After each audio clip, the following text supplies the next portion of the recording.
మీరు స్కూల్లో చదివారు. Oxford, Cambridge, Harvard, world's oldest universities అని చెప్పారు. కానీ వాళ్ళు మీకొక నిజం చెప్పలేదు. వాటన్నిటికంటే 800 సంవత్సరాల ముందే భారత్‌లో ఒక మహా విశ్వవిద్యాలయం ఉంది. దాన్ని కాల్చిపోయారు. చరిత్ర నుండి తుడిచిపోయారు. ఆ నిజం ఈరోజు మీకు చెప్తాను. క్రీస్తు శకం 5వ శతాబ్దం. సుమారు 1600 సంవత్సరాల క్రితం. బీహార్‌లో ఒక చిన్న పట్టణం నలంద. అక్కడ గుప్త డైనస్టీ రాజు కుమారగుప్త ఒక మహా విశ్వవిద్యాలయం స్థాపించాడు. ఆక్స్ఫర్డ్ యూనివర్సిటీ 1096లో స్టార్ట్ అయింది. నలంద 427 ఏడీలో స్టార్ట్ అయింది. అంటే ఆక్స్ఫర్డ్ కంటే 700 సంవత్సరాల ముందు. అది కేవలం భారత్ యూనివర్సిటీ కాదు, ఇది వరల్డ్స్ ఫస్ట్ ఇంటర్నేషనల్ యూనివర్సిటీ. ఆ యూనివర్సిటీలో 10,000 స్టూడెంట్స్ చదివేవారు.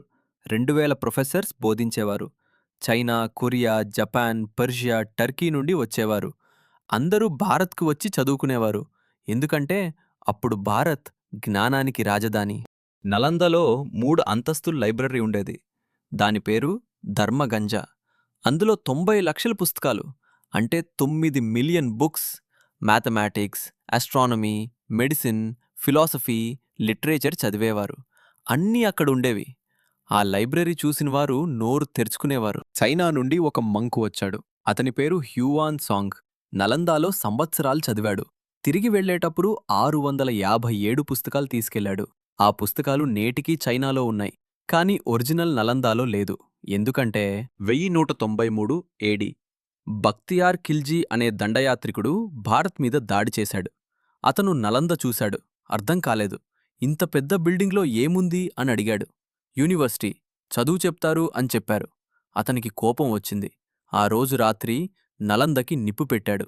90 లక్షల పుస్తకాలు కాలిపోయాయి. ఆ లైబ్రరీ 3 నెలలు మండింది. అంత పుస్తకాలున్నాయక్కడ. ప్రొఫెసర్స్ని చంపారు. స్టూడెంట్స్ పారిపోయారు. వేల సంవత్సరాల జ్ఞానం ఒక రాత్రిలో బూడిదైపోయింది. సరే, ఖిల్జీ డిస్ట్రాయ్ చేశాడు, అది చరిత్ర. కాని బ్రిటిష్లేం చేశారు? వాళ్ళు చెప్పారు, ఇండియన్స్కి సొంత చరిత్ర లేదు, వాళ్ళకు చదువు మేమే నేర్పామని. నలందా గురించి టెక్స్టుక్స్లో చెప్పలేదు.